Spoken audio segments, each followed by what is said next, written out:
Next topic ಬಂದು corals ಅಥವಾ coral reef. Corals ಕಾಣಿಸ್ತಾ ಇದೆಯಾ? ಇದೆಲ್ಲ ಫಿಶ್ಶು, ಇದೆಲ್ಲ ಕೋರಲ್ಸ್. ಇದು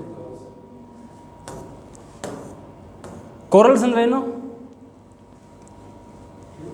ಕೋರಲ್ಸ್ ಆರ್ ಲಿವಿಂಗ್ ಆ್ಯನಿಮಲ್ಸ್ ಅವು. ಇಲ್ಲಿ ಕಾಣಿಸ್ತಾ ಇದೆಯಲ್ಲ ಕೋರಲ್ಸ್, ಇದು ನಿಮಗೆ ಇದೆಲ್ಲ ಚಿಕ್ಕ ಚಿಕ್ಕ ಚಿಕ್ಕ ಚಿಕ್ಕ ಟಿನಿ ಪಾಲಿಪ್ಸ್ ಆ್ಯನಿಮಲ್ಸ್ ಅವು. ರೌಂಡ್ ಶೇಪಲ್ಲಿ ಚಿಕ್ಕದಿರುತ್ತೆ ಆ್ಯನಿಮಲ್ಸು. ಅದು ಎನಿಮಲ್ಸ್ ಹೆಂಗೆ ಅಂತ ಹೇಳಿದ್ರೆ, ಈಗ ಫಾರ್ ಎಕ್ಸಾಂಪಲ್ ಇಲ್ಲೊಂದು ಕೋರಲ್ ಇದೆ, ಕೋರಲ್ ಅಲ್ವಾ, ಇಲ್ಲೊಂದು ಕೋರಲ್ ಇದೆ, ಒಂದು ಡಾಟ್ ಇಷ್ಟು ಅಗಲ ಇರುತ್ತೆ ಅಷ್ಟೇ. ಇದರ ಹೆಂಗೆ ಡಾಟ್ ಇರುತ್ತೆ. ಈ ಡಾಟು ಬ್ಲೀಚ್ ಆಗಿ ಸ್ಕೆಲೆಟನ್ ಆದಮೇಲೆ, ಸತ್ತ ಮೇಲೆ ಅದ್ರ ಮೇಲ್ಗಡೆ ಇನ್ನೊಂದು ಸೃಷ್ಟಿ ಆಗುತ್ತೆ. ಅದು ಸತ್ತ ಮೇಲೆ ಅದ್ರ ಮೇಲ್ಗಡೆ ಇನ್ನೊಂದು ಸೃಷ್ಟಿ ಆಗುತ್ತೆ. ಅದು ಸತ್ತ ಮೇಲೆ ಅದ್ರ ಮೇಲ್ಗಡೆ ಇನ್ನೊಂದು ಸೃಷ್ಟಿ ಆಗುತ್ತೆ. ಈ ರೀತಿ ಸೃಷ್ಟಿ ಆಗ್ತಾನೇ ಹೋಗ್ತಾ ಇರುತ್ತೆ. ಹಿಂಗೆ getting the point? That is how the coral structure is been made. Very hard ಇರುತ್ತದು ಸ್ಕೆಲೆಟನ್.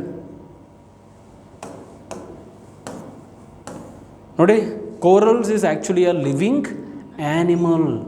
ಆದರೆ ನೀವು ಸಿಂಬಯೋಸಿಸ್ ಚೆನ್ನಾಗಿ ನೆನ್ಪಿಟ್ಕೋಬೇಕಿಲ್ಲಿ. ಸಿಂಬಯೋಸಿಸ್ ಅಂದರೆ ಏನು? ಸಿಂಬಯೋಸಿಸ್ ಅಂತ ಹೇಳಿದ್ರೆ ಎರಡು ಎನಿಮಲ್ಗಳು ಜೊತೆಯಾಗಿ ಒಂದಕ್ಕೊಂದು ಅಡ್ಜಸ್ಟ್ ಆಗಿ ಬದುಕ್ತಕ್ಕಂಥದ್ದು.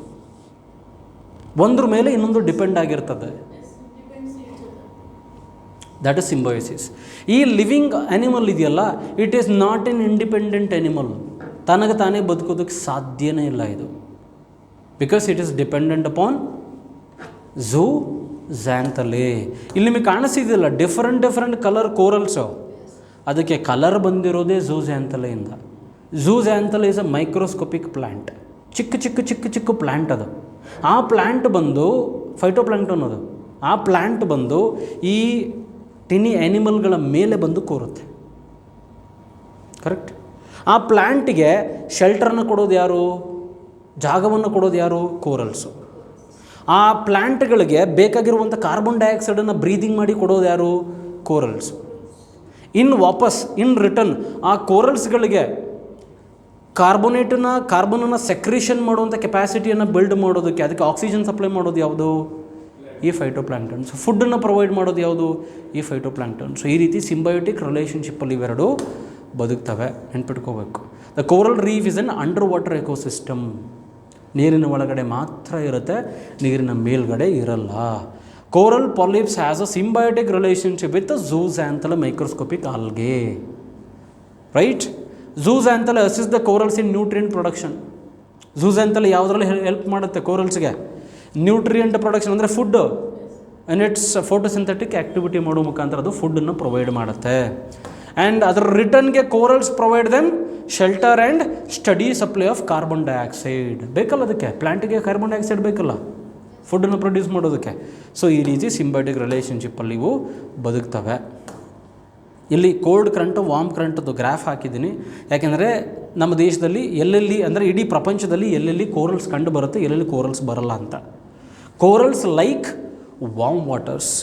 ನೆನ್ಪಿಟ್ಕೊಳ್ಳಿ, corals like warm waters. Corals don't like cold waters. ನಾವು ಎಲ್ಲೆಲ್ಲಿ ಕೋಲ್ಡ್ ವಾಟರ್ಸ್ ಇರುತ್ತೋ ಅಲ್ಲಿ ನಾರ್ಮಲ್ಲಾಗಿ ನೀವು ಕೋರಲ್ಸನ್ನು ನೋಡಲ್ಲ. ಇದು ಕರೆಂಟ್ಸ್ಗಳು.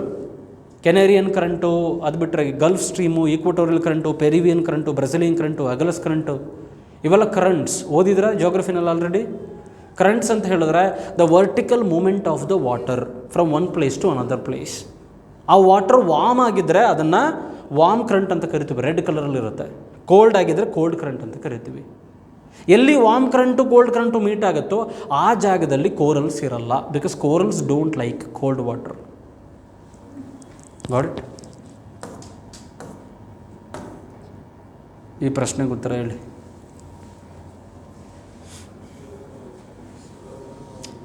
Consider the following statements. Corals are found mostly in the warm waters of the world. The corals occur only in the eastern coast of the continents. Corals are also rich in fresh water like rivers, streams and lakes. Corals occur more in the areas of upwelling. ಅಪ್ವೆಲ್ಲಿಂಗ್ ಅಂದರೆ ಏನು? ಅಪ್ವೆಲ್ಲಿಂಗ್ ಅಂತ ಹೇಳಿದ್ರೆ ಎಲ್ಲಿ cold water ಮತ್ತು warm water meet ಆಗುತ್ತೋ, ಎಲ್ಲಿ cold water warm water meet ಆಗುತ್ತೋ ಅಲ್ಲೊಂದು ಆ್ಯಕ್ಟಿವಿಟಿ ಕ್ರಿಯೇಟ್ ಆಗುತ್ತೆ. ಏನು ಆ್ಯಕ್ಟಿವಿಟಿ ಅಂತ ಹೇಳಿದ್ರೆ ಕೋಲ್ಡ್ ವಾಟರ್ ಹಿಂಗೆ ಬಂತು, ವಾರ್ಮ್ ವಾಟರ್ ಹಿಂಗೆ ಬಂತು, ಎರಡೂ ಕೂಡ ಹಿಂಗೆ ಅಪ್ವೆಲ್ ಆಗುತ್ತೆ, ಮೇಲೆ ಬರುತ್ತೆ, ಮತ್ತೆ ಹಿಂಗೆ ರೊಟೇಷನ್ ಆಗುತ್ತೆ. ಈ ರೀತಿ ಮೇಲ್ ಬಂದು ನೀವು ಅಬ್ಸರ್ವ್ ಮಾಡಿ, ಹಿಂಗೆ ಮೇಲ್ ಬಂದು ಬಾಟಮಲ್ಲಿರುವಂಥ ಎಲ್ಲ ಮಿನರಲ್ಸನ್ನು ಮೇಲೆ ತೊಗೊಂಡು ಬರುತ್ತೆ, ಫುಡ್ಡನ್ನು ಮೇಲೆ ತೊಗೊಂಡು ಬರುತ್ತೆ, ಫಿಶನ್ನು ಮೇಲೆ ತೊಗೊಂಡು ಬರುತ್ತೆ. ಅದಕ್ಕೆ ಎಲ್ಲಿ ಅಪ್ವೆಲ್ಲಿಂಗ್ ಆ್ಯಕ್ಟಿವಿಟೀಸ್ ಆಗುತ್ತೋ ಅಲ್ಲಿ ನೆಟ್ಟನ್ನು ಹಾಕ್ತಾರೆ. ನೆಟ್ ಹಾಕಿದಾಗ ಈ ಫಿಶನ್ನು ಕ್ಯಾಚ್ ಮಾಡೋದು ಭಾಳ ಈಸಿ ಆಗುತ್ತೆ. ಕಡಿಂದ ಪಾಯಿಂಟ್, ಈ ಜಾಗದಲ್ಲಿ ಕೋರಲ್ಸ್ ಇರಲ್ಲ, ನೆನ್ಪಿಟ್ಕೋಬೇಕು. ಹಾಗಾದರೆ ಇಲ್ಲಿ ಸರಿಯಾದ ಉತ್ತರ ಯಾವುದು? ಎ ಲುಕ್ಸ್ ಮೋರ್ ಅಪ್ರಾಪ್ರಿಯೇಟ್ ಅಲ್ವಾ? Because B looks more extreme ಅನಿಸುತ್ತೆ, but A is more appropriate. ಯಾಕೆ ಅಂದರೆ ನೋಡಿ, ಇಲ್ಲಿ ಸ್ವಲ್ಪ ಪೋರ್ಷನ್ಸಲ್ಲಿ ಇಲ್ಲಿ ಕೋಲ್ಡ್ ಕರೆಂಟ್ ಇಲ್ಲಿ ಪಾಸ್ ಆದ್ರೂ ಸ್ವಲ್ಪ ಇದೆ ಇಲ್ಲಿ. ಯಾಕೆಂದರೆ ಕೋಲ್ಡ್ ಕರೆಂಟ್ಗೂ ಈ ರೀಜನ್ಗೂ ಡಿಸ್ಟೆನ್ಸ್ ದೂರ ಇದೆ, ಗೊತ್ತಾಯ್ತಾ? ಸೊ ಆದರೆ ಒಂದು ಹೇಳ್ಬೋದಾ, corals are abundantly found in the tropical region, corals are absent in the poles. Absent corals ಪೋಲ್ಸಲ್ಲಿ absent, because they don't like cold, they want warm waters. Tropical ರೀಜನಲ್ಲಿ, ಉಷ್ಣವಲಯದಲ್ಲಿ ಮಾತ್ರ ಕಂಡು ಬರ್ತವೆ ಕೋರಲ್ಸ್. ಇಂಡಿಯಾದಲ್ಲಿ ಯಾವ ಭಾಗದಲ್ಲಿ ಕೋರಲ್ಸ್ ಇರುತ್ತೆ? Gulf of Kutch, Malvan region, Lakshadweep is entire ಇದೆ ಕೋರಲ್ ಐಲ್ಯಾಂಡ್. ಅದು ಐಲ್ಯಾಂಡ್ಗೆ ಕೋರಲ್ ಐಲ್ಯಾಂಡ್ ಅಂತ ಕರಿತೀವಿ.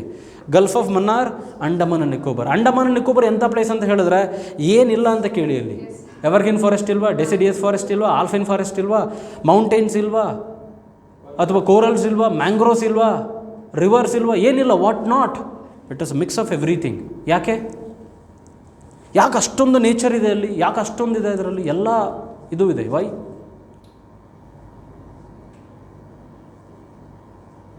ಸರಿ, ಈಗ ಇನ್ನೊಂದು ಪ್ರಶ್ನೆ ಕೇಳ್ತೀನಿ.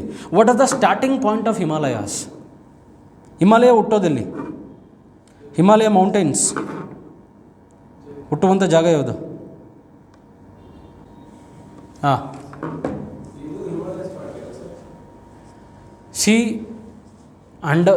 ಇದು ಹುಟ್ಟೋದು ನಿಮಗೆ ಹಿಂದೂ ಕುಶಲ್ಲಿ, ಹಿಮಾಲಯಾಸು ಎಂಡ್ ಆಗೋದು ನಿಕೋಬರಲ್ಲಿ. ಯಾಕೆ ಅಂತ ಹೇಳಿದ್ರೆ ಹಿಮಾಲಯ ಫಾರ್ಮೇಷನ್ ಆಗೋ ಸೇಮ್ ಸಂದರ್ಭದಲ್ಲೇ ಅದರ ಕಂಟಿನ್ಯೂಡ್ ಪಾರ್ಟೇ ಅಂಡಮಾನ್ ನಿಕೋಬಾರ್ ಜೊತೆಗೆ ಸೃಷ್ಟಿಯಾಗಿದ್ದು. ಅದಕ್ಕೆ ಅದು ಬಯೋಡೈವರ್ಸಿಟಿ ವೈಸ್ ಅಷ್ಟೊಂದು ರಿಚ್ ಆಗಿರ್ತಕ್ಕಂಥದ್ದು, ಗೊತ್ತಾಯ್ತಾ? ಇದು ನೋಡಿ, ಕೋರಲ್ಸಲ್ಲಿ ಡಿಫರೆಂಟ್ ಟೈಪ್ಸ್ ಆಫ್ ಕೋರಲ್ಸ್ ಇದೆ, ರೈಟ್? ಸೊ ಅದನ್ನು ಮೊದಲನೇದು ಫ್ರಿಂಜಿಂಗ್ ರೀವ್ಸ್ ಅಂತ ಕರಿತೀವಿ. ಮೇನ್ಲಿ 3 ಟೈಪ್ಸೇ ಇರೋದು: ಫ್ರಿಂಜಿಂಗ್ ರೀವ್ಸು, ಬ್ಯಾರಿಯರ್ ರೀವ್ಸು, ಅಟೋಲ್ಸ್. 3 ಟೈಪ್ಸ್ ಇದೆ. ಮೊದಲನೇ ಯಾವುದು?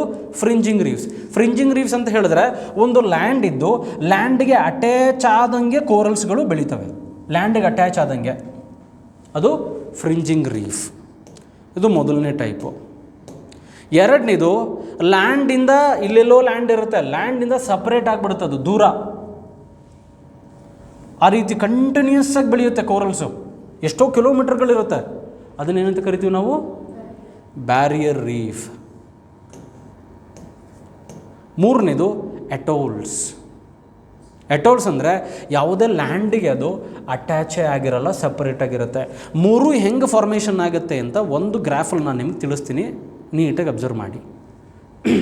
ಎಲ್ಲೋ ಒಂದು ಕಡೆ ಸಮುದ್ರದಲ್ಲಿ ವಾಲ್ಕೆನಿಕ್ ಎರಪ್ಷನ್ ಆಯಿತು, ಒಂದು ಮೌಂಟೇನ್ ಫಾರ್ಮೇಷನ್ ಆಯಿತು, ಮೊದಲನೇ ಹಂತ. ಮೌಂಟೇನ್ ಫಾರ್ಮೇಷನ್ ಆದಮೇಲೆ ಕೆಲವೊಂದು ವರ್ಷಗಳಾದಮೇಲೆ ಅಲ್ಲೇನಾಗುತ್ತೆ, ಅದರ ಸುತ್ತ ಏನಾಗುತ್ತೆ, ಕೋರಲ್ಸ್ಗಳು ಫಾರ್ಮ್ ಮಾಡ್ತವೆ. ಕೋರಲ್ಸ್ಗಳು ಫಾರ್ಮ್ ಮಾಡಿದ್ಮೇಲೆ ಇಲ್ಲಿ ಜಿಯೋಗ್ರಫಿಕಲ್ ಲ್ಯಾಂಡ್ಸ್ಕೇಪಲ್ಲಿ ಮೌಂಟೇನ್ ಹಿಂಗೆ ಇರಲ್ಲ, ಅದೇನಾಗುತ್ತೆ, ಸಿಂಕ್ ಆಗ್ತಾ ಹೋಗುತ್ತೆ. ಬಿಕಾಸ್ ಆಫ್ ಲೋವರ್ ಲೆವೆಲಲ್ಲಿ ಪ್ಲೇಟ್ ಮೂಮೆಂಟ್ ಇರುತ್ತೆ, ಜಿಯೋಗ್ರಫಿಕಲ್ ಮೂಮೆಂಟ್ ಇರುತ್ತೆ, ಪ್ಲೇಟ್ ಮೂಮೆಂಟ್. ಅದ್ರ ಜೊತೆಗೆ ಏನಾಗುತ್ತೆ ಅಂತ ಹೇಳಿದ್ರೆ ಅಲ್ಲೇನಾದ್ರೂ ಲೂಸ್ನೆಸ್ ಇದ್ದರೆ, ಅಂದರೆ ಅಲ್ಲೇನಾದ್ರೂ ಡಿಪ್ರೆಷನ್ಸ್ ಇದ್ದರೆ ಏನಾಗುತ್ತೆ, ಅದು ನಾರ್ಮಲಾಗಿ ಸಿಂಕ್ ಆಗುತ್ತೆ. ಅದು ಸಮುದ್ರದ ಮಟ್ಟ ಇನ್ಕ್ರೀಸ್ ಆದ್ರೂ ಸಿಂಕ್ ಆಗುತ್ತೆ. ಸೊ ಇಲ್ಲಿ ಅದು ಅಟ್ಯಾಚ್ ಆಗಿದ್ದಾಗ ಏನಾಗಿತ್ತು, ಅದು ಫ್ರಿಂಜಿಂಗ್ ರೀಫ್ ಆಗಿತ್ತು. ಅದೇ ಮೌಂಟೇನ್ ಸಿಂಕ್ ಆದಾಗ, ಸಮುದ್ರದ ಮಟ್ಟ ನೀರಾದಾಗ ಏನಾಯಿತು, ಬ್ಯಾರಿಯರ್ ರೀಫ್ ಆಯಿತು, ಲ್ಯಾಂಡಿಂದ ಸಪ್ರೇಟ್ ಆಯಿತು. ಅದೇ ಈ ಮೌಂಟೇನ್ ಕಂಪ್ಲೀಟ್ಲಿ ನೀರೊಳಗಡೆ ಹೋದಾಗ ಅಟೋಲ್ಸ್ ಆಗಿ, ಸೇಮ್ ಕೋರಲ್ಸೇ ಅಟೋಲ್ಸ್ ಆಯಿತು.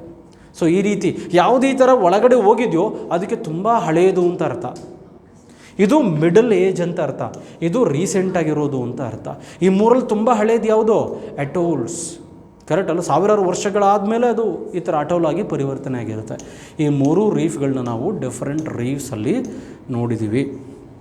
ಗೊತ್ತಾಯ್ತಾ? ಅದಕ್ಕೆ ಸಂಬಂಧಪಟ್ಟಂಗೆ ಎಕ್ಸ್ಪ್ಲನೇಷನ್ಸ್ ಇಲ್ಲಿದೆ. Fringing reefs they grow directly from the shore and shallow lagoons and the fringing reefs runs as a narrow belt 1 to 2 kilometers wide. Barrier reef ಬಹಳ ಇಂಪಾರ್ಟೆಂಟು. ಯಾಕೆಂತ ಹೇಳಿದ್ರೆ ಇಡೀ ನಮ್ಮ ಪ್ರಪಂಚದಲ್ಲಿ ಹೈಯೆಸ್ಟು ತುಂಬ ಉದ್ದ ಇರುವಂಥ ರೀಫ್ ಯಾವುದು ಅಂತ ಹೇಳಿದ್ರೆ, ಹೈಯೆಸ್ಟ್ ಇರುವಂಥ ರೀಫ್ ಯಾವುದು ಅಂತ ಹೇಳಿದ್ರೆ ಅದು barrier reef. In size not distribution but runs for hundreds of kilometres. Tropical Atlantics as well as Pacific ಓಷನಲ್ಲಿ ಹೆಚ್ಚು ಕಂಡು ಬರುತ್ತೆ.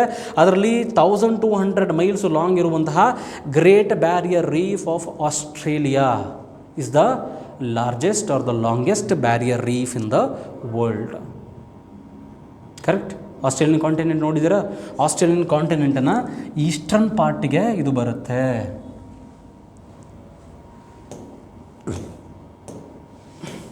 ಅಟೋಲ್ಸು ರಫ್ಲಿ ಸರ್ಕ್ಯುಲರ್. ಯಾಕೆ ಸರ್ಕ್ಯುಲರ್ ಆಗುತ್ತೆ ಅಂತ ಗೊತ್ತು ನಿಮ್ಗೆ ಆಲ್ರೆಡಿ.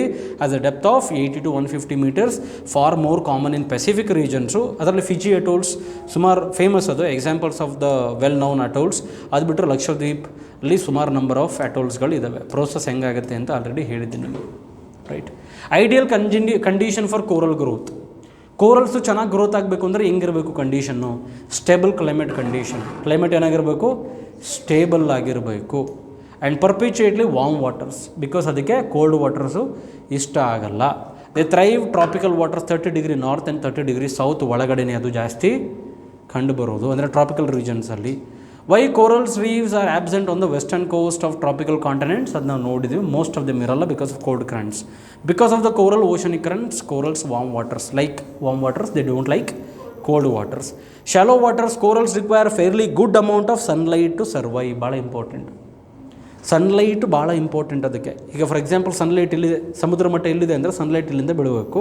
ಇದು ಇಲ್ಲಿರುತ್ತೆ ಕೋರಲ್ಸು. ಇನ್ ಕೇಸ್ ಏನಾದ್ರೂ ಸೂರ್ಯನಿಗೆ ತುಂಬ ಹತ್ತಿರ ಆದ್ರೂ ಸತ್ತೋಗ್ತವೆ. Get in the point? Distance ಇರಬೇಕಾದ್ರೆ ಸನ್ಲೈಟ್ ಬೇಕು.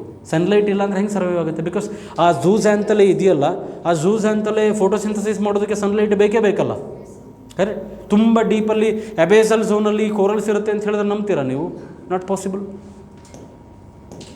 ರೈಟ್. ಕ್ಲಿಯರ್ ಸಾಲ್ಟ್ ವಾಟರ್ ಏನು ಬೇಕು ಅದಕ್ಕೆ? Clear salt water coral grows and while both fresh water and highly saline water are harmful. Abundant plankton and little or no pollution. Pollution ಇರಲೇಬಾರ್ದು. ಈ graph ಭಾಳ important. ಇದಕ್ಕೆ coral bleaching ಅಂತ ಕರಿತೀವಿ. Next process. Coral ಯಾವಾಗ bleach ಆಗುತ್ತೆ ಅಂತ ಹೇಳಿದ್ರೆ ಗಮನಿಸಿ, ಇದು ಹೆಲ್ದಿ ಕೋರಲ್ಸ್ ಇದು. ಕರೆಕ್ಟ್? ಈ ಗ್ರೀನ್ ಕಲರ್ ಇದೆಯಲ್ಲ, ಲೈಟ್ ಗ್ರೀನ್ ಅಥವಾ ಯೆಲ್ಲೋ ಕಲರ್ ಇದೆಯಲ್ಲ, ಅದು ಝೂಝ್ಯಾಂಥಲೆ. ಆ ಝೂಝ್ಯಾಂಥಲೆನಲ್ಲಿ ಡಾರ್ಕ್ ಗ್ರೀನ್ ಇದೆಯಲ್ಲ, ಇದು ಗ್ರೀನ್, ಇದು ಫೋಟೋಸಿಂಥೆಟಿಕ್ ಪಿಗ್ಮೆಂಟ್ ಅಂತ ಕರಿತೀವಿ. ಯಾವಾಗ ನೀವು ಈ 4 ಕಾರಣಗಳಿಂದ change in the oceanic temperature ಏನಾದರೂ ಚೇಂಜ್ ಆದರೆ, ಅಥವಾ ಪೊಲ್ಯೂಟೆಡ್ ವಾಟರ್ನ ನೀವು ಒಳಗಡೆ ಹಾಕಿದ್ರೆ, ಅಥವಾ ನೀವು ಸನ್ಲೈಟಿಗೆ ಜಾಸ್ತಿ ಎಕ್ಸ್ಪೋಜರ್ ಆದರೆ, ಈಗ ಫಾರ್ ಎಕ್ಸಾಂಪಲ್ ಸಮುದ್ರದ ಮಟ್ಟ ಹಿಂಗಿರುತ್ತೆ, ಕೋರಲ್ಸ್ ಹಿಂಗಿರುತ್ತೆ. ಕರೆಕ್ಟ್? ಲೋ ಟೈಡ್ ಆಯಿತು. ಲೋ ಟೈಡ್ ಆದಾಗ ಸಮುದ್ರ ಮಟ್ಟ ಏನಾಗುತ್ತೆ? ಕಮ್ಮಿ ಆಗುತ್ತೆ. ಆವಾಗ ಇದೇನಾಯಿತು? ಸನ್ನಿಗೆ ಎಕ್ಸ್ಪೋಜರ್ ಆಯಿತು. ಆ ಥರ ಆದರೆ, ಅಥವಾ ಎಕ್ಸ್ಟ್ರೀಮ್ ಲೋ ಟೈಡ್, ನಾನು ಹೇಳ್ದಂಗೆ ಇದಿಷ್ಟು 4 ಕಾರಣಗಳಿಂದ ಏನಾದ್ರೂ ಪಾಸಿಬಲ್ ಆದರೆ ಝೂಝ್ಯಾಂಥಲೆ ಫಸ್ಟು ಸಾಯೋದು. ಕೋರಲ್ ಸಾಯಲ್ಲ. ಫಸ್ಟ್ ಸಾಯೋದು ಯಾರು? ಝೂಝ್ಯಾಂಥಲೆಯ ಫೋಟೋಸಿಂಥೆಟಿಕ್ ಪಿಗ್ಮೆಂಟ್ಗಳು ಫಸ್ಟು ಬ್ಲೀಚ್ ಆಗ್ತವೆ. ಅದರ ಫೋಟೋಸಿಂಥೆಟಿಕ್ ಪಿಗ್ಮೆಂಟ್ಗಳು ಬ್ಲೀಚ್ ಆದಾಗ ಅದು ಫೋಟೋಸಿಂಥಸಿಸ್ ಮಾಡೋದಕ್ಕೆ ಸಾಧ್ಯ ಇಲ್ಲ. ಆವಾಗ ಝೂಝ್ಯಾಂಥಲೆನೂ ಕೂಡ ಸತ್ತೋಗುತ್ತೆ. ಝೂಝ್ಯಾಂಥಲೆ ಸತ್ತು ಕಂಪ್ಲೀಟ್ ಅದೇನಾಗುತ್ತೆ? ಡಿಸಪಿಯರ್ ಆಗುತ್ತೆ ಕೋರಲ್ಸಿಂದ. ಆವಾಗ ಫುಡ್ಡು ಮತ್ತು ನ್ಯೂಟ್ರಿಯೆಂಟ್ ಸಪ್ಲೈ ಇಲ್ದಂಗೆ ಕೋರಲ್ಸ್ ಏನಾಗುತ್ತೆ? ಬ್ಲೀಚ್ ಆಗುತ್ತೆ. ಇದು ಡೆಡ್ ಕೋರಲ್ಸ್. ಇದು ಸತ್ತೋಗಿರೋಂಥ ಕೋರಲ್ಸು ಅದರ ಸ್ಕೆಲೆಟನನ್ನು ಅಲ್ಲೇ ಬಿಡುತ್ತೆ. ಅದು ಅದರಲ್ಲಿ ಕ್ಯಾಲ್ಶಿಯಂ ಕಾರ್ಬೋನೇಟ್ ಜಾಸ್ತಿ ಇರುತ್ತೆ. ಅದು ಕ್ಯಾಲ್ಶಿಯಂ ಸೆಕ್ರೇಷನ್ ಮಾಡೋದ್ರಿಂದ ಅದಕ್ಕೆ ತುಂಬ ಹಾರ್ಡ್ ಇರುತ್ತೆ. ಇದ್ರ ಮೇಲೆ ಮತ್ತೆ ಹೊಸ ಕೋರಲ್ಸ್ಗಳು ಸೃಷ್ಟಿಯಾಗ್ತವೆ. ಈ ರೀತಿ ಸೈಕಲ್ ಆಗುತ್ತೆ. ಇದು ಕೋರಲ್ ಬ್ಲೀಚಿಂಗ್.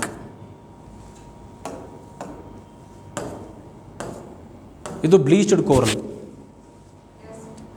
ಕಂಪ್ಲೀಟ್ ಅದು ಕಲರ್ ಇಲ್ಲ, ವೈಟ್ ಕಲರ್ ಇದೆ ಅಂತ ಹೇಳಿದ್ರೆ ನೀವು ಅನ್ಕೋಬೇಕು ಬ್ಲೀಚ್ಡ್ ಕೋರಲ್ ಅಂತ. ಕೋರಲ್ ಬ್ಲೀಚ್ ಆಗಿದೆ ಅಂತ ನೀವು ಅನ್ಕೋಬೇಕು. ನೆಕ್ಸ್ಟ್ ಆಂಥ್ರಪೋಜೆನಿಕ್ ಇಂಪ್ಯಾಕ್ಟ್ಸ್ ಅಂದರೆ over exploitation, over fishing, increase sedimentation, nutrition overloading. ಇದೆಲ್ಲ ಯಾರು ಮಾಡ್ತಾ ಇರೋದು? ಹ್ಯೂಮನ್ಸು. ನಾವು ಅಗ್ರಿಕಲ್ಚರ್ಗೆ ಬೇಕಾಬಿಟ್ಟು ಅವಶ್ಯಕತೆಗಿಂತ ಹೆಚ್ಚು ನ್ಯೂಟ್ರಿಯೆಂಟ್ಸನ್ನು ಹಾಕೋದು. ಅದೆಲ್ಲ ಮಳೆ ಬಂದಾಗ ಕೊಚ್ಕೊಂಡು ಎಲ್ಲಿಗೆ ಬರುತ್ತೆ? ರಿವರ್ಸಿಗೆ ಬರುತ್ತೆ. ಕರೆಕ್ಟ್ ಅಲ್ವಾ? ಸೊ ರಿವರ್ಸಿಗೆ ಬರುತ್ತೆ. ರಿವರ್ಸ್ ಮುಖಾಂತರ ಎಲ್ಲಿಗೆ ಬರುತ್ತೆ? ಓಷನ್ಸಿಗೆ ಬರುತ್ತೆ. ಕರೆಕ್ಟ್ ಅಲ್ವಾ? ಯೋಚನೆ ಮಾಡಿ. All humans are main culprits. Violent storms, flooding, high low temperature extremes, El Nino, La ನೀನು, ಈ ಥರದ ಆ್ಯಕ್ಟಿವಿಟೀಸ್ಗಳು. ಎಲ್ ನೀನು, ಲಾ ನೀನು ಅಂದ್ರೇನು? ಅತ್ಯಂತ ಹೆಚ್ಚು ಮಳೆ ನೀರಾಗೋದು. ಒಂದು ಪ್ರದೇಶದಲ್ಲಿ ಸಾಲ್ಟ್ ವಾಟರ್ ಇರೋ ಕಡೆ ಅತ್ಯಂತ ಹೆಚ್ಚು ನೀರನ್ನು ಹಾಕಿ ಫ್ರೆಶ್ ವಾಟರ್ ಮಿಕ್ಸ್ ಮಾಡಿದ್ರೆ ಕೋರಲ್ಸ್ ಬ್ಲೀಚ್ ಆಗುತ್ತೆ. Because they want clear salt water. ಮತ್ತು ಕೆಲವೊಂದು ಪ್ರಾಜೆಕ್ಟ್ಗಳು, ನಮ್ಮಲ್ಲಿ ಕೆಲವೊಂದು ಪ್ರಾಜೆಕ್ಟ್ಗಳು ಹೇಳ್ತೀವಿ ಏನಂತ ಹೇಳಿ, ಇಂಟರ್ಲಿಂಕಿಂಗ್ ಆಫ್ ರಿವರ್ಸ್. ಇಲ್ಲೊಂದು ರಿವರ್ ಬರ್ತಾ ಇದೆ, ಹೀಗೆ ಋಷಿಕುಲ್ಯ ರಿವರ್ ಅಂತ ಅಂದ್ಕೊಳ್ಳಿ. ಋಷಿಕುಲ್ಯ ರಿವರ್ ಇಲ್ಲಿ ಬರ್ತಾ ಇದೆ, ರಿವರ್ ವಾಟರ್ನ ಇಲ್ಲೆಲ್ಲ ಡೆಪಾಸಿಟ್ ಮಾಡ್ತಾ ಇದೆ.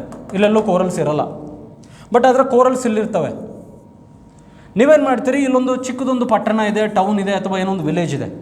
ಈ ವಿಲೇಜಿಗೆ ನೀರು ಸಪ್ಲೈ ಮಾಡಬೇಕು. ನೀವೇನು ಮಾಡ್ತೀವಿ, ಈ ರಿವರ್ನ ಡ್ರೈನನ್ನು ಹಿಂಗೆ ಕನ್ವರ್ಟ್ ಮಾಡಿ ಇಲ್ಲಿಂದ ನೀರನ್ನು ಇಲ್ಲಿಗೆ ಬ್ಲೀಚ್ ಮಾಡೋದು, ಇಲ್ಲಿಂದ ರಿಲೀಸ್ ಮಾಡೋದಕ್ಕೆ ಶುರು ಮಾಡ್ತೀರಿ. ಈಗ ಕೋರಲ್ಸ್ ಇರೋ ಕಡೆ ವಾಟರ್ ಏನಾಯಿತು, ಮಿಕ್ಸ್ ಆಯಿತು. ಈ ಕೋರಲ್ಸ್ ಏನಾಗುತ್ತೆ, ಬ್ಲೀಚ್ ಆಗುತ್ತೆ. Get in the point. So ಇದು ನೆನ್ಪಿಟ್ಕೊಳ್ಳಿ, ಆಯಿತಾ? ಅದು ಎಲ್ ನೀನು ಅಂತ ಹೇಳಿದ್ರೆ ಅತಿಯಾಗಿ ಅವಶ್ಯಕತೆಗಿಂತ ಹೆಚ್ಚು ನೀರು ಬರೋದು, ಅಥವಾ ಅವಶ್ಯಕತೆಗೆ ಹೆಚ್ಚು ನೀರು ಕಡಿಮೆ ಆಗೋದು, ಎರಡೂ ಕೂಡ ಆಗುತ್ತೆ. ಲಾ ನೀನು, ಎಲ್ ನೀನು ಅಂತ ಜಾಗ್ರಫಿನಲ್ಲಿ ಓದ್ತಿರೋದು. Ecological causes of coral bleaching. Temperature ಅಂದರೆ corals are absent on the western coast of the tropical temperate continents because of the cold currents. Cold current ಇರೋ ಕಡೆ ಅದು ಇರಲ್ಲ. ಆ್ಯಂಡ್ ಓಷನ್ ಆ್ಯಸಿಡಿಫಿಕೇಷನ್ ಆಗಬಾರ್ದು. ಓಷನ್ ಆ್ಯಸಿಡಿಫಿಕೇಷನ್ ಅಂತ ಹೇಳಿದ್ರೆ P H level of the ocean decrease ಆದರೆ acidic ಏನಾಗುತ್ತೆ, ನೀರು ಜಾಸ್ತಿ ಆಗುತ್ತೆ. ಮೋರ್ ಆದರೆ ಆಲ್ಕಲೈನ್ ಆಗುತ್ತೆ. ಸೊ ಅದಕ್ಕೆ ಪಿ ಎಚ್ ಬ್ಯಾಲೆನ್ಸ್ಡ್ ಇರಬೇಕು. ಹಾಗಾದರೆ ಓಷನಲ್ಲಿ ನಾರ್ಮಲ್ ಪಿ ಎಚ್ ಎಷ್ಟಿರಬೇಕು? What is the standard P H of the ocean? ಕೋರಲ್ಸಿಗೆ ಸಪೋರ್ಟ್ ಆಗುವಂಥದ್ದು ಪಿ ಎಚ್ ಎಷ್ಟಿರಬೇಕು? 4, ಆಮೇಲೆ 3, ಆಮೇಲೆ 2. The standard and very good pH for ocean is 8.1 pH. 4, 5 ಅಂತ, ಅದು ಮೋರ್ ಆ್ಯಸಿಡಿಕ್ ಕಣ.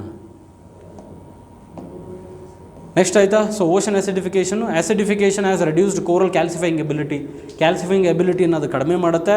It protects against UV radiation. Fresh water dilution, ಸಿಹಿ ನೀರನ್ನು ನೀವು ಮಿಕ್ಸ್ ಮಾಡಿದ್ರೆ ಕೋರಲ್ಸು ಡೆತ್ ಆಗುತ್ತೆ. ಅದು ಬಿಟ್ಟರೆ ಪ್ರಿಸಿಪಿಟೇಷನ್ ಆ್ಯಂಡ್ ರನ್ ಆಫ್, ಅತ್ಯಂತ ಹೆಚ್ಚು ಮಳೆ ಆಗೋದು. ಪ್ರಿಸಿಪಿಟೇಷನ್ ಅಂದ್ರೇನು? ಮಳೆ. ಅತ್ಯಂತ ಹೆಚ್ಚು ಮಳೆ ಆಗೋದು, ಅಥವಾ ರನ್ ಆಫ್, ಮಳೆ ನೀರು ಹರಿದು ಬಂದು ಕೋರಲ್ಸ್ ಇರೋ ಕಡೆಗೆ ಫ್ಲೋ ಆದರೆ ಫ್ರೆಶ್ ವಾಟರ್ ಮಿಕ್ಸ್ ಆಗುತ್ತೆ, ಅದು ಬ್ಲೀಚ್ ಆಗುತ್ತೆ. Release of river water, diversion of the fresh water towards oceans. ಇದು ಹೇಳಿದೆ ನಾನು ನಿಮಗೆ, ನದಿಯ ನೀರನ್ನು ನೀವು ಡೈವರ್ಷನ್ ಮಾಡೋದ್ರಿಂದ. Next consequences of global coral bleaching. Coral bleaching ಆದರೆ ಏನಾಗುತ್ತೆ, ನೀವು ನೋಡಿ, ಕೋರಲ್ಸು ನಮ್ಮ ದೇಶದಲ್ಲಿ ಅಂದರೆ ಇಡೀ ಪ್ರಪಂಚದಲ್ಲಿ ಇರ್ತಕ್ಕಂಥದ್ದು 0.1%. ಆದರೆ ಅದು ಎಷ್ಟು ಸಪೋರ್ಟ್ ಮಾಡ್ತಿದೆ ಅಂತ ಹೇಳಿದ್ರೆ 25% ಆಫ್ ಆಲ್ ದ ಮರಿಯನ್ ಸ್ಪೀಸೀಸನ್ನು ಸಪೋರ್ಟ್ ಮಾಡ್ತಿದೆ. 0.1% ಇರೋದು 25% ಮರಿಯನ್ ಲೈಫನ್ನು ಸಪೋರ್ಟ್ ಮಾಡ್ತಾ ಇದೆ. ಅದಕ್ಕೆ ಇದನ್ನೇನಂತ ಕರಿತೀವಿ, rain forest of the oceans ಅಂತ ಕರಿತೀವಿ. Corals are called rain forest of the oceans. They support fish stocks on which some 500 million people depended upon globally. Fish production corals ಇಲ್ಲ ಅಂದರೆ ಆಗೋದೇ ಇಲ್ವಲ್ಲ, ಯೋಚನೆ ಮಾಡಿ, ರೈಟ್? ನೆಕ್ಸ್ಟ್, ತಿರುವನಂತಪುರಂ ಕನ್ಯಾಕುಮಾರಿನಲ್ಲಿ ಇತ್ತೀಚೆಗೆ ಒಂದು ನ್ಯೂಸಲ್ಲಿ ಇತ್ತು. ಏನಂತ ಹೇಳಿದ್ರೆ ಸ್ನೋಫ್ಲೇಕ್ ಕೋರಲ್ಸ್ ಅಂತ. ಇದು ಇನ್ವೇಸಿವ್ ಸ್ಪೀಸೀಸ್. ಇದೇನು ಮಾಡುತ್ತೆ ಅಂತ ಹೇಳಿದ್ರೆ, ಇದು ಕೋರಲ್ಸೇ, ಬಟ್ ಈ ಸ್ನೋಫ್ಲೇಕ್ ಕೋರಲ್ಸ್ ಇನ್ವೇಸಿವ್ ಸ್ಪೀಸೀಸ್ ಬೇರೆ ಕಡೆಯಿಂದ ಬಂದಿರೋದು ಬ್ಲ್ಯಾಕ್ ಕೋರಲ್ ಟ್ರೀಸನ್ನೆಲ್ಲ ತಿಂದು ಬಿಡುತ್ತಿದ್ದು. ಆ ಬ್ಲ್ಯಾಕ್ ಕೋರಲ್ಸ್ ಟ್ರೀಸ್ ಎಲ್ಲನೂ ತಿಂದು ಆ ಕೋರಲ್ ಟ್ರೀಸ್ಗಳನ್ನ ಡ್ಯಾಮೇಜ್ ಮಾಡ್ತಾ ಇದೆ. This has been found out by the researchers. According to the survey, snowflake corals killed 60% of the black coral trees. Get in the point. And they consume large quantities of the zooplanktons. ಕೋರಲ್ಸನ್ನು ತಿನ್ನಲ್ಲ, ಅದು ಏನು ತಿನ್ನುತ್ತೆ, ಝೂ ಪ್ಲಾಂಕ್ಟೋನ್ಸನ್ನು ತಿನ್ಕೊಳುತ್ತೆ. ಝೂ ಪ್ಲಾಂಕ್ಟೋನ್ಸನ್ನು ತಿನ್ಕೊಂಡ್ರೆ ಬ್ಲ್ಯಾಕ್ ಕೋರಲ್ ಟ್ರೀಸಲ್ಲಿ ಏನಾಗುತ್ತೆ, ಬ್ಲೀಚ್ ಆಗುತ್ತೆ. ಇದೇನಿದು, ಸ್ನೋಫ್ಲೇಕ್ ಕೋರಲ್ಸ್. ಸ್ನೋ ಥರ ಕಾಣಿಸ್ತಾ ಇಲ್ವ, ಅದು ಸ್ನೋಫ್ಲೇಕ್ಸ್ ಥರ, ಅದಕ್ಕೆ ಇದನ್ನು ಸ್ನೋಫ್ಲೇಕ್ ಕೋರಲ್ಸ್ ಅಂತ ಕರೀತಾರೆ. ಇದು ಬ್ಲ್ಯಾಕ್ ಕೋರಲ್ ಟ್ರೀಸ್ಗಳೆಲ್ಲವನ್ನು ತಿಂದು ಹಾಕಿದೆ. ಇದು ಬ್ಲ್ಯಾಕ್ ಕೋರಲ್ ಟ್ರೀಸ್. ಅಬ್ಸರ್ವ್ ಮಾಡಿ ಎಷ್ಟು ಫಿಶ್ಗಳಿಗಿದು ಶೆಲ್ಟರ್ ಕೊಡುತ್ತೆ, ರೈಟ್? ಇದರಲ್ಲಿರುವಂಥ ಮೇಲ್ಗಡೆ ಚಿಕ್ಕ ಚಿಕ್ಕ ಆಲ್ಗೆಗಳೆಲ್ಲದನ್ನು ತಿಂದು ಹಾಕುತ್ತೆ.